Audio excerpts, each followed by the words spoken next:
Hello traders, आप सभी का स्वागत है।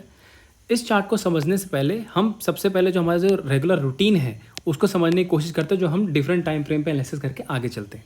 सबसे पहले हम आते देखिए 5 मिनट के चार्ट पे, और आपको शायद इतने दिनों बाद समझ में आ गई कि मार्केट की ये प्रैक्टिकल रियलिटी है। हमने कल वीडियो नहीं बनाया था, क्लियर कट हमने टेलीग्राम पे डालते थे कि कुछ नहीं है चार्ट में, कुछ भी नहीं है। ज़बरदस्ती अगर आप कहीं फिन निफ्टी और जैकपॉट एक्सपायरी और धमाका मूव कर रहे हैं तो मार्केट कुछ नहीं करने वाली। मार्केट चार्ट्स पे चलती है, एक्सपायरी पे धमाके के लिए नहीं चलती है। और ये मार्केट की रियलिटी है। अगर आप इसको जितना जल्दी समझ गए आप सक्सेसफुल ट्रेडर बनेंगे। इस फेज़ में, जैसे कि मैंने टेलीग्राम पे कहा, इस फेज़ में जो अपने आप को रोक पाया ना ऑप्शन बायर, वही ट्रेडर बन सकता है। अगर आप में इतना पेशेंस है कि आप 2 दिन 4 दिन 5 दिन रुक सकते हैं, तब आप देखिए कितना अच्छे ट्रेडर बनेंगे और क्या ज़बरदस्त प्रॉफिट करेंगे। लेकिन अगर यहाँ आप घुस गए तो फिर तो पता ही चल रहा होगा जो ट्रेडिंग कर रहा होगा। तो अब आगे की एनालिसिस अगर करनी है तो मैंने आपको अभी फर्स्ट स्क्रीन पे जो चार्ट दिखाया, तो इसको समझने से पहले वही हमारा पहले डेली चार्ट पे आते हैं। देखिए, अगर मैं यहाँ पे एक चीज़ नोटिस करूँ ध्यान से, ठीक है, आज की एक रेड कैंडल है, बिल्कुल है। लेकिन अब देखिए इसको हर एंगल से कैसे एनालाइज करने की, यहाँ पर मुझे डेली टाइम फ्रेम पे देखो तो मुझे ऐसी वीकनेस नहीं दिख रही है इस वक्त। क्यों? मार्केट आज एक तो जो कल की क्लोजिंग थी उसके ऊपर ओपन हुआ, ओके। मार्केट ने आज के हाई को ब्रेक भी किया, बढ़िया। आज की जो क्लोजिंग है वो स्टिल कल की क्लोजिंग से ऊपर है। तो मैं इसको इस पॉइंट ऑफ व्यू से देखते हुए अगर ये सोचूं कि मार्केट में यहाँ से मैं बिल्कुल अंधाधुंध पुट ले लूँ, ये बहुत गलत है। इधर से डेली टाइम फ्रेम के एनालिसिस के हिसाब से अभी भी, क्योंकि मैं अभी अब बुलिश नहीं बोलूँगा ये, क्योंकि अभी भी बहुत ही मतलब बहुत रो के चल रहा है, तो ऐसा से नहीं। बट हाँ, मैं बहुत बेरिश नहीं हूँ। मैं पोजीशन देखूंगा इंट्राडे में कैसी बन रही है, बट मैं यहाँ से अभी भी स्टिल थोड़ा बुलिश सेटअप ही देखूंगा। मतलब मैं कल परसों नरसों के लिए मैं बुलिश सेटअप खोजूंगा अनटिल अनलेस एक सर्टेन लेवल के गैप डाउन हो जाए। नहीं तो इंट्राडे में मुझे थोड़े से बेरिश सेटअप दिख सकते हैं। तो ये थोड़ा समझ के ट्रेडिंग कीजिएगा यहाँ पे, क्यों अभी आपको दिखा रहा हूँ क्यों।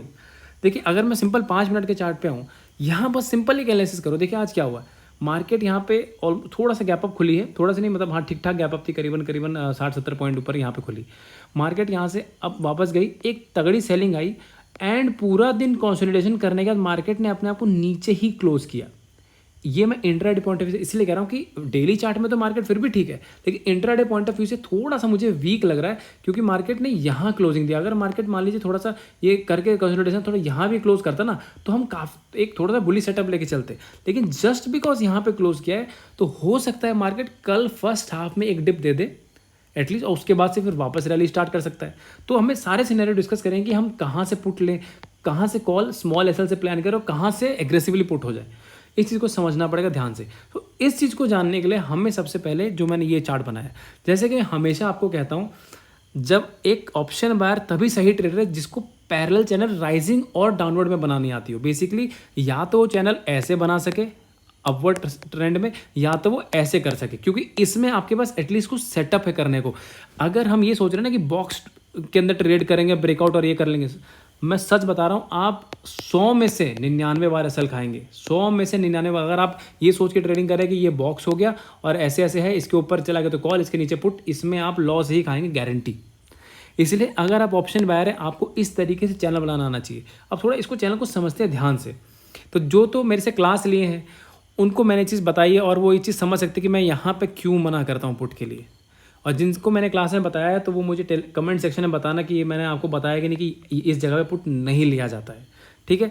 अब देखिए यहाँ पे क्या हुआ है, मैं आपको यह दिखा, मैंने 3-4 पैरेलल चैनल बनाई है। अगर हम देखें, देखिए मार्केट इधर आता था, ठीक है, और इस पॉइंट पे ऑलमोस्ट यहाँ मतलब एक रिजेक्शन लेके ऊपर गया, नीचे आया, इसी पे ट्रैवल किया। अगर हम इस सेंटर पॉइंट को ना भी देखें, चल इस सेंटर पॉइंट को छोड़ दीजिए, हम ये देखते हैं मार्केट इस एक चैनल में गया। जब इसने इस चैनल का ब्रेकडाउन किया, देखिए इस चैनल का ब्रेकडाउन किया, तो मार्केट इस चैनल में गया, मार्केट एग्जैक्ट फिर इसके नीचे खुल गई। यहाँ पे क्या हुआ, मार्केट इसी में ट्रैवल करी और इस एंड पे क्लोज भी किया है। तो यहाँ पे क्या है कि अब कॉल का सेटअप अगर लेना है तो देखिए 2 चीज़ें यहाँ पता है। इस पैरेलल चैनल को बनाने में फ़ायदा क्या होता है कि हमको एक ये अननोन पॉइंट मिल जाता है। जनरली क्या होता है कि हमको अगर जैसे यहाँ पे एक पॉइंट, यहाँ पे एक पॉइंट मिलती है, तब हमको लगता है ओके ये एक पॉइंट है, यहाँ से कॉल लेना है, मतलब अगली बार से यहाँ कॉल लेना है। यहाँ फर्स्ट टाइम अगर कभी भी आएगी तो किसी को ये चीज़ दिखेगी ही नहीं, क्योंकि अगर फर्स्ट टाइम आएगी तो सब क्या पहले यहाँ पे आएगा, तो ऑब्वियस बात है अगर वो दूसरी बार तीसरी बार करके तब लोग सोचेंगे ओके हाँ ओके ट्रेंड लाइन बन गई। लेकिन अगर हम अगर यहीं से हमको कॉल का एक अच्छा सेटअप मिल जाए, उसका मैं और भी रीज़न बताऊंगा कि मैं जैसे डेली चार्ट में मैंने बताया कि मार्केट डेली चार्ट में बेरिश नहीं है। Market can bounce from lower levels. यहाँ से कहीं से मार्केट में, मैं आपको यहाँ दिखाता हूँ, मार्केट में करीबन इस पॉइंट के आसपास से मे बी यहाँ पर इस जोन से मार्केट में एक तगड़ा बाउंस आ सकता है, मतलब अगर रैली स्टार्ट होनी है तो। और अगर ये हमें इस पॉइंट के पास मिल गया तो सोचिए, अगर हमें यहाँ मिलता है तो यहाँ पे हम कहीं इतना छोटा सा लगा के और यहाँ पे ट्रेंड को राइड कर सकते हैं और ये टारगेट बहुत बड़ा हो सकता है। 560 से लेके 600 यहाँ तक भी टारगेट यहाँ पे आ सकते हैं। इसलिए इस चीज़ को माइंड में रखिएगा आप कैसे ट्रेड करनी है। तो पहली चीज़ तो ये देखिए, अगर मुझे कल सीधे ही अगर ऊपर के लिए ट्रेड लेना है तो मैं यहाँ से बिल्कुल भी इंटरेस्टेड नहीं हूँ। मैं यहाँ से लेके और यहाँ तक बिल्कुल छोड़ दूंगा मैं ट्रेड, इसको जाने दीजिए, कोई दिक्कत वाली बात नहीं। लेकिन इस हाई के ब्रेक करते या इधर के हाई कहीं ब्रेक करते, यहाँ से नहीं, मार्केट को इस चैनल को ब्रेक करने दीजिए। मार्केट इस चैनल के ऊपर निकल जाएगा ना, थोड़ा ये मिस हो जाए कोई बात नहीं, लेकिन जब इसके ऊपर निकलेगा तो एटलीस्ट आपके पास सेटअप तो है। ट्रेड करने के लिए सेटअप चाहिए, इमोशन और फीलिंग नहीं चाहिए कि मुझे लग रहा है। अब आप सोचिए कि मान लीजिए फॉर एग्जांपल मार्केट अगर इसके ऊपर गैप अप खुल जाता है, अगर यहाँ पे 5 मिनट में रुके तो आपके ये एसएल है, बस छोटा सा एसएल लगाइए, यहाँ पे ट्रेड में बैठे रहिए, लेकिन यहाँ से पुट नहीं लेंगे। वो मैंने क्लास में बताया कि यहाँ से पुट नहीं लेंगे हम। तो एक तो ये हो गया। अगर फ्लैट खोल के ऊपर चलने लगती है मैं स्टिल अवॉइड करूँगा, मुझे यहाँ मिलेगी तो मैं कन्विक्शन से बैठूंगा, लेकिन तो मैं बिल्कुल मार्केट में नहीं घुसने वाला हूँ, क्योंकि ये बिल्कुल कब रहे ऑप्शन बायर की। तो ये तो हो गया ऊपर जाने का सेटअप। अब आता है नीचे जाने का सेटअप। तो नीचे क्या करना है, अब देखिए यहाँ पे जैसे कि मैंने इंट्राडे पॉइंट ऑफ व्यू से बताया कि मार्केट ने जो ये लोअर लेवल पे क्लोज किया है, तो हो सकता है मार्केट में एक गिरावट आ जाए, और कहाँ तक आएगी ये मैं आपको डायरेक्टली चार्ट पे लेके चलता हूँ, तो आपको थोड़ा समझ में आएगा और वहाँ फिर हम देखते हैं कैसे ट्रेड करेंगे। एक बार हम लाइव चार्ट पे चलते हैं, यहाँ मैं आपको दिखाता हूँ, एक सेकेंड देखिएगा। देखिए एक हार्मोनिक का पैटर्न है, अब इसको समझिएगा बहुत ध्यान से। अगर मैं इस लोअर लेवल से यहाँ पे लेके चलूँ तो देखिए मार्केट ने यहाँ से ये जो एक 1.13 का पैटर्न बनाया और मार्केट इसके नीचे आ गई है, तो मैं यहाँ तक के लिए टारगेट मतलब ट्रेड करना चाहता हूँ। 320-24 हो सकता है, थोड़ा बहुत यहाँ पर भी आ जाए। अब इसमें ट्रेड लें कैसे? अगर तो मार्केट मान लीजिए हमको फ्लैट मिलती है, मतलब आप ये हार्मोनिक बना के रखिएगा, लगभग ये 320-330 के आसपास का मैं इतना टारगेट लेके चलो, इससे ज़्यादा मत लीजिएगा। यहाँ पे इतने ही टारगेट मिलेंगे 50-60 पॉइंट के, इससे ज़्यादा नहीं है। अगर तो मार्केट हमको यहाँ फ्लैट खुल के मिलती है और फ्लैट मिलती है, तब मेरे पास इस पॉइंट का एसएल होगा, जो 411 वाली कैंडल है, 411 है, 413, ये मेरा एसएल होगा। और यहाँ से मैं यहाँ तक के लिए बैठा रहूँगा। हो सकता है मार्केट जैसे अभी गिरे वैसे ही रो रो के भी गिरे, ऐसा भी हो सकता है। तो यहाँ एटलीस्ट मेरे पास एक अच्छा सेटअप है कि मैं मान लीजिए 395 400 पे कहीं मिलती है, मैं यहाँ पे अगर पुट लेता हूँ तो बहुत छोटा एसएल है, अगर कट गया कोई दिक्कत नहीं, निकल जाएंगे। अगर मुझे गैप डाउन मिलती है, और गैप डाउन कहाँ, जैसे मान लीजिए 360 370 यहाँ का मिलती है, जो कि होना चाहिए। ऐसे होने पे पता है क्या होगा, जैसे मान लीजिए 356 मिलती है, तो यहाँ अभी मैं यहाँ दिखाता हूँ कि अगर मान लीजिए ऐसा होता है तो क्या होगा।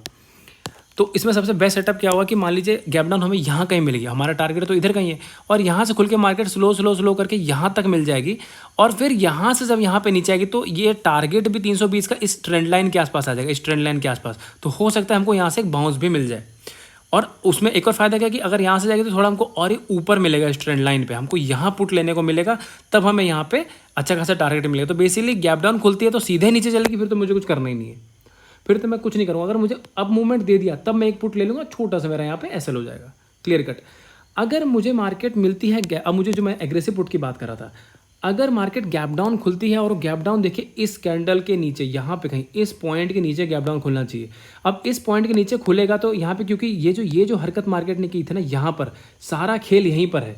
क्योंकि मार्केट के हम अगर इस मूवमेंट को समझें, अगर यहाँ पे जैसे देखिए ये जो तेज बाइंग आई थी, मार्केट ने फिर वापस तुरंत सेलिंग एक तेज दी, लेकिन इसकी क्लोजिंग प्राइस यहाँ नहीं, इसकी क्लोजिंग प्राइस यहाँ आई थी। मार्केट अगर दिन वापस फ्लैट खुल के अगेन यहाँ से लो को निकाल के वापस ऊपर जा रहा है, मतलब यहाँ मुझे लग रहा है, इसको देखिए कि मार्केट वीक हैंड्स को कॉल से बाहर निकालना चाह रहा है, और मार्केट में पुट राइटिंग भी है तो यही है। तो इसका मतलब अगर ये पुट राइटिंग बड़े प्लेयर ने अपने रिमूव कर ली तो कल मार्केट इसके नीचे गैप डाउन खुलनी चाहिए। अगर इस ट्रेंड लाइन के और इस पॉइंट के नीचे गैप डाउन खुल गई तब मार्केट में ढंग से सेलिंग आएगी, वरना अगर मुझे कहीं भी मिलती है तो मैं यहाँ कहीं से इस पॉइंट से मैं कॉल की ही कोशिश करूँगा।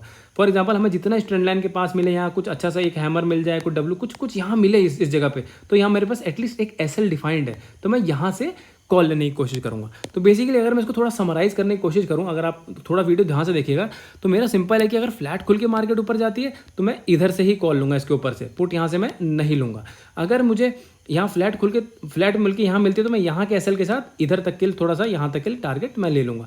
गैप डाउन मिलती है तो मैं अप मूवमेंट का वेट करूँगा, क्योंकि यहाँ से तुरंत पुट लूँगा तो क्या फायदा, इतना बड़ा एसएल है फिर यही मेरा छोटा टारगेट, तो मतलब नहीं। या तो अप मूवमेंट दे दो तो मेरा एसएल फिर से मेरे पास डिफाइंड है। तो बेसिकली आप मेरे ट्रेडिंग का सेटअप देख रहे हैं, मैं हमेशा कोशिश करता हूँ ऐसे सेटअप पे जाए जहाँ पे एसएल बहुत छोटा पड़े, ठीक है, क्योंकि ऐसे मार्केट में एसएल बचाना बहुत जरूरी। अगर देखिए एक होता है कि आज मेरा दिन अच्छा नहीं रहा, एक होता है दिन बहुत खराब जाना। तो ट्रेडिंग में कभी बहुत खराब दिन मत कीजिए। एक होता है अच्छा नहीं गया यार, आज एक एसएल लेट हो गया, बहुत बढ़िया बात है, मार्केट एसएल ले सकती है, कोई दिक्कत नहीं, लेकिन आप ज़बरदस्ती आप एसएल को जो आप एसएल को 500 में मिनिमाइज़ कर सकते हो, आप उसको 5000 10,000 लेके जा रहे हैं, फिर वो आपकी ट्रेडिंग गलत है फिर। तो बेसिकली वही है कि हमको यहाँ गैप डाउन मिलते हैं, हम यहाँ तक का वेट करेंगे, और यहाँ नीचे मिलते हैं, हम यहाँ से कॉल का पोजीशन देखेंगे, यहाँ के नीचे से एसएल लगा के। और पुट कहाँ, अगर मार्केट इसके नीचे गैप डाउन खुलती है तो देखिए मैंने जो भी बेस्ट पॉसिबल सिनेरियो है ना, जो भी प्राइस एक्शन समझ में आ रहा है मुझे, मैंने सब कुछ कोशिश की समझाने की। वीडियो को दोबारा ढंग से देखेगा और एनालिसिस पसंद आते तो चैनल को लाइक शेयर सब्सक्राइब पक्का कीजिएगा। Thank you so much.